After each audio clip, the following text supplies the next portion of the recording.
Meron bang nagbigay sa'yo ng regalo ng exotic bulldog? Kaya na. Mahilig ho ba kayo Oo, sa aso? nag-iisip, Mahilig po nag-iisip. ako sa aso, pero ang mga aso ko po ay malalaki po. German Shepherd. Ano pa? Sige, Kasi sige. may lumalabas na Naku, hindi may pinatuloy regalo mga daw na babae. exotic bulldog. Meron bang ganun? Nabili Naku. po ako, Your Honor. Nabili po ako. Walang regalo. Bago pa inulitin natin ng konti. Mali na dyan, ha? May nagregalo ba sa'yo ng exotic bulldog? Wala. Wala raw. Mahilig siya sa aso. Ano daw yung mga aso niya? Malalaki daw. Ngayon, tinanong, meron ka bang exotic bulldog? Nabili po ako. So, ibig sabihin, meron siyang exotic bulldog.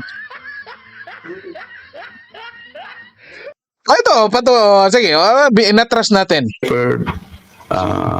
Kasi may lumalabas na may regalo daw na exotic bulldog. Meron bang ganun? Nabili po ako. Your Oo, Honor. nabili. Nabili po ako. Walang regalo. Hindi ko ibig sabihin, hindi ko naintindihan ka bakit nabili. Nabili po ako, ibig sabihin siya yung binili dito, mga kababayan. Kasi naintindihan ko dito, bumili ako. Correct me if I'm wrong, ha, mga kababayan. Kasi yan yung pagkakaintindi ka, bumili ako. So siya mismo bumili. Walang nagregalo sa kanya. Pero kanina, dininay niya, wala siyang exotic bulldog.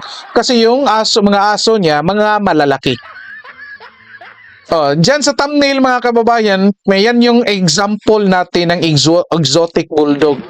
Malaki naman itong aso na ito, hindi lang katangkaran kasi yung paa niya parang parang parenthesis yung paa. Di ba? Pero malaki yan.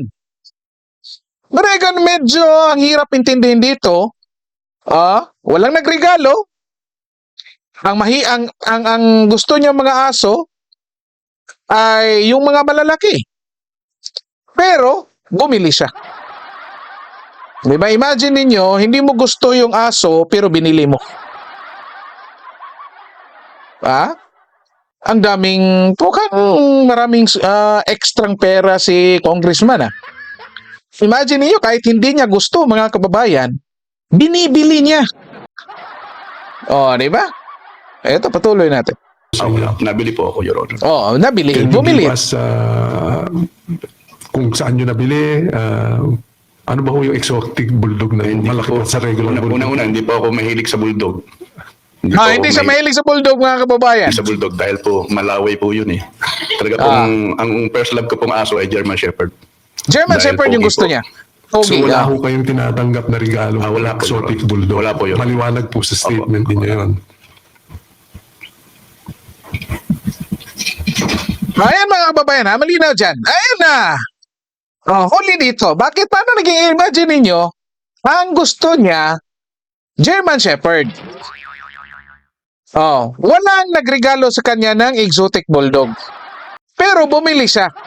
Pero ayaw niya ng exotic bulldog kasi malaway. So, paano natin intindihin yan? Imagine ninyo, mga kababayan. Gusto mo German Shepherd, ayaw mo ng exotic bulldog kasi malaway. Kasi gusto mo German Shepherd, mga matatangkad, malalaki. Di ba? Pero, bumili ka. Kasi walang nagbigay, walang nagregalo, di ba? Paano? Kasi magkakaroon issue dito. Paano ka nagkakaroon ng exotic bulldog? In the first place, ayaw mo naman. Paano ka bibili or paano ka bumili? Bakit ka bumili ng exotic bulldog? In the first place, ayaw mo naman ng exotic, ano ba yan? Ano ba yung pronunciation na yan? Exotic bulldog kasi malaway. Explain nyo nga, mga kababayan, paano natin i-reconcile itong statement niya dito. Ibig sabihin na nakikita ko dito, mga kababayan, posibleng totoo na ang gusto niya ay German Shepherd. Posible, yan yung talagang gusto niya.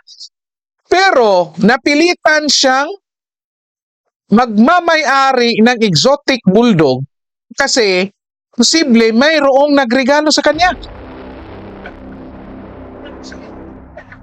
Ito kung ginagamit niyang sabi niyang nabili ako or bumili ako, palusot na lang ito. Malinaw ito mga kababayan na ito'y simpleng palusot lamang. At dito, huling-huli dito mga kababayan. Hindi, ang hirap i-reconcile nito, hindi mo gusto pero bibili ka. Ibig sabihin, sobra-sobra na talaga yung pera mo. Hindi mo na alam paano ubusin yung pera mo, kaya kahit hindi mo gusto, bibilhin mo na lang. Para lang pakita dog lover ka. Di ba? Oh. Kasi, of course, kilala naman natin yung, meron naman tayong mga kilalang mga dog lovers, mga kababayan, di ba? Pero, karamihan sa mga dog lovers, may preference din yan. Mayroong iba, gusto nila yung mga malalaki, matatangkad, yung iba maliliit lang, di ba? Mayroon, pero yun na nga, kung tatanungin mo sila, kung magkakaroon sila ng pera at bibili uli ng bagong aso, most likely yung bibilhin nila yung preferred nila ulit, yung paborito nila, di ba?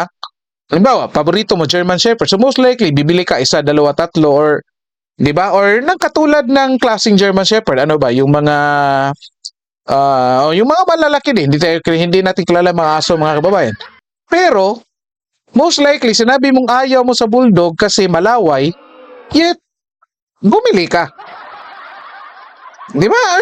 Ang hirap intindihin mga kababayan. O dito, klarong-klaro na ito, may nagregalo dito. At imagine ninyo, sino kaya ang nagsabi nito? Sino posible ang nagsabi nito mga kababayan ay yung mga nagregalo dito.